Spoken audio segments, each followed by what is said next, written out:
It's Tuesday, April 7th. Good morning. I'm Dan Blakely with your Daily Kickstart from Barrie 360. Winter reluctant to let go. A snowfall advisory in effect for much of our region. Blowing snow likely through the morning, ending by noon. Hopefully.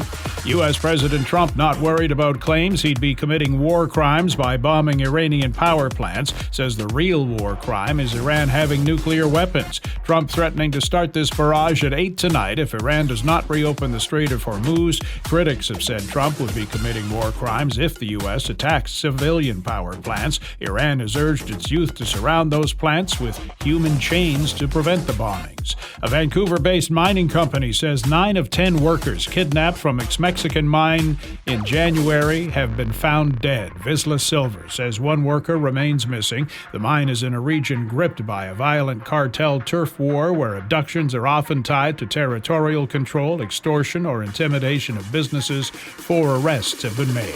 Community Builders is marking nearly 10 years of tackling the affordable housing crunch, using trade skills to make real change in Simcoe County. Founded by former construction worker Brandon Day, who wanted more meaning in his work, the grassroots group builds affordable housing and helps homeowners add legal secondary suites while training the next generation of tradespeople. 12 trainees in each location is the goal.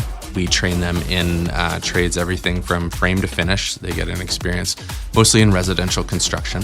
They get to learn in our training centers. That's the first time they're handling tools. They're building within that training center with their mentors and the program team. More on Community Builders and the work it's doing on the latest What Barrie's Talking About podcast, available now from streaming services and at Barrie360.com.